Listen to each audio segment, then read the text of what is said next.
Nanotechnology, or the appliance of nanoscience, is in fact a long-established art. At the nanoscale, we now understand that materials behave completely differently than at the normal scale. And the study of nanoscience is giving rise to many exciting new materials, which present fascinating possibilities for the future. You're already seeing the benefits of nanotechnology. I mean, if you look at these very lightweight bikes that are carbon composites, there's actually nanoscale carbon, and they're very strong, they're very robust, but they're extraordinarily light. And that's simply an application of nanotechnology, taking nanoscale carbon materials, incorporating them into fibers, so you have this enormously lightweight frame, but extraordinarily robust. Nano-sized materials behave differently to macro-sized materials. One reason for this is because they have greater surface area to volume ratios. At the nano level, gold and silver particles give the effect of completely different colours, depending on precise scale.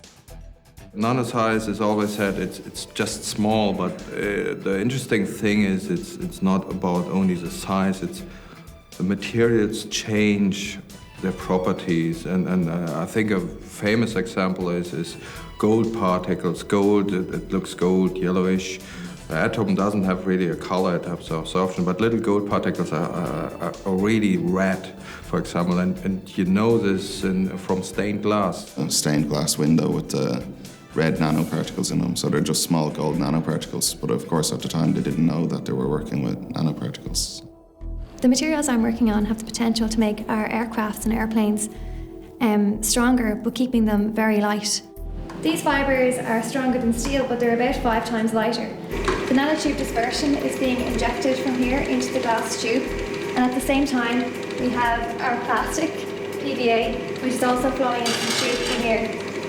When the dispersion comes out and hits the PVA, the dispersion collapses and forms a fibre which travels all the way down the tube and into a rotating bath.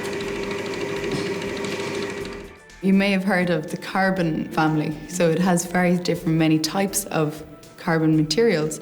The lead of our pencil is a graphite crystal, and all that is layers of carbon atoms arranged one layer on top of each other like so. But if we actually peel the layers away and get down to just one layer thick, one atom thick layer of carbon atoms, we have a new material discovered in 2004, and it's called graphene. Graphene, it's quite funny. It's of course a very new and old material. It's basically graphite. And what we do once we make it is we exploit it.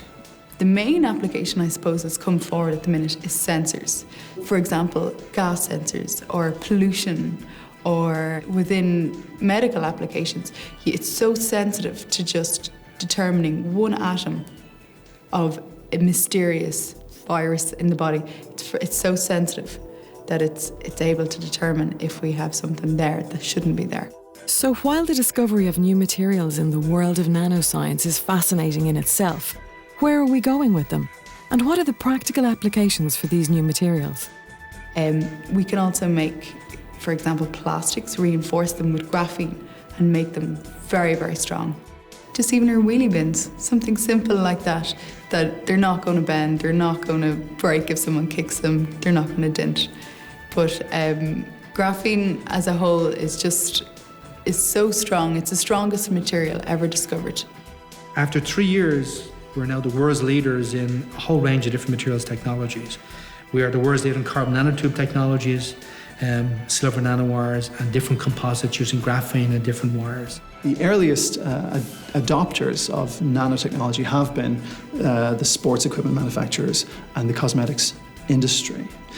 We'll see this trend continue in the aerospace industry. You'll see metals being replaced with composite materials. You'll see solar cells emerge, which can produce electricity at very low cost with very high efficiency, which are all nanotechnology enabled. I can't really say which will be the ones which will change your life most, but I'm sure that many of them will be taking advantage of nanotechnology in very diverse ways.